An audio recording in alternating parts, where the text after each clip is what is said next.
Hello, magandang araw.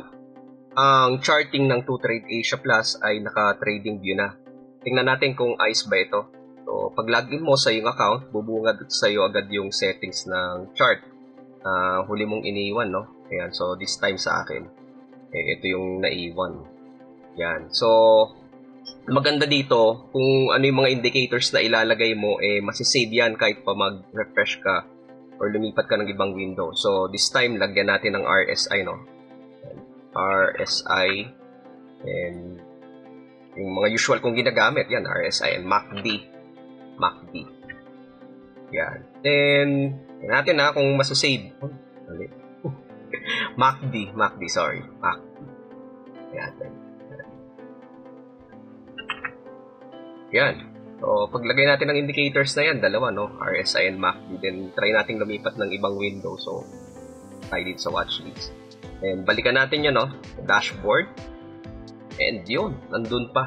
Yung dalawa nating indicators na nilagay. Ayan. So, eto pa, no? Meron akong nagustuhang indicator, yung tinatawag nating volume profile. Yan.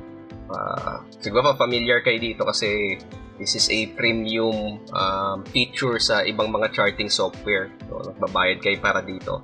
So, alam nyo, libre yan, no? Kasama na to sa, sa pag-open nyo ng account dito sa 2Trade Asia Plus. So, i-check natin kung maganda ba to. Punta tayo dito sa, yan, full screen. Punta tayo dito sa baba. Ayan, full screen. Kitang-kita ko anong oras ko ginawa yung video. Ayan, so, dito sa ating, volume profile yan. So, makikita nyo dito kung nasaan yung point of control. Itong pula, no? Nandyan pinakamarami yung volume. So, usually, kapag ganyan, nandyan yung resistance, no? Ayan. And, nandyan nagbebenta yung mga nakabudega sa baba, yung mga nakabili dito sa ibabaw, no? So, yan. Pag zoom out natin, nakikita natin na yun. Nandyan yung mga volume nila. Okay, so ito naman yung point of control kapag nasa ilalim. Nandiyan naman yung support. Yan, so nagbabago yan, no? Depende kung ano yung context ng chart. Yan. So, that's volume profile, no? Makikita natin dyan kung nasaan yung yung levels of support and resistance. So, pag nag-zoom out pa tayo, yan, makikita na natin dyan kung nasaang level ba ang resistance. And pag chinart pa natin yan, gumamit tayo ng mga ibang indicators, yan, magiging makakahanap tayo ng mga confluences na pwede nating masabi magko-confirm sa ating analysis regarding the volume. Ayan, so ano bang pwede pa nating tingnan dito? Well, meron pa akong isang nagustuhan aside from the volume profile. Ito kasi ang tawag dito is the VPVR or Volume Profile Visible Range. So, kung gusto nating i-check yan, i-hide ko muna. Nandito yan sa Indicators, Volume Profile Visible Range. Ayan siya. Okay? Ayun. So, tanggalin natin, no? Natin itong isa. And kung papatay natin, pindutin nyo lang itong parang mata on that side.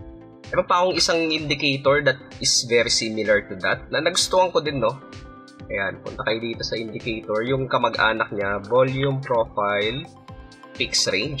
So, ang gagawin mo dito, pipili ka ng range. For example, etong candle na to yung pula.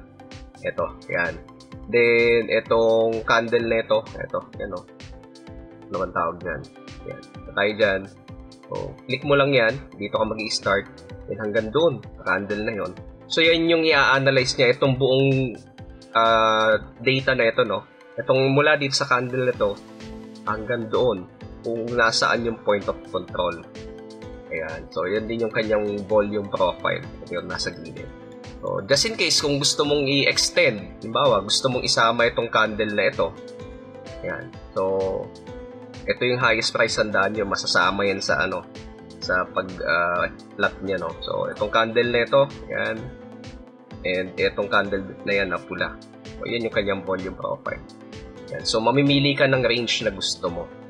Yan. So, makakadagdag yan sa yung mga, sa mga studies mo and analysis mo, no? Kung paano mo siya gagamitin. Yan. So, ganda, no? And again, kasama na ito kapag nag-open ka ng 2Trade Asia Plus account. Hindi mo na kailangan magbayad because this is one of their features. So, yun lang muna. TradingView. Now on 2Trade Asia Plus. Check it out.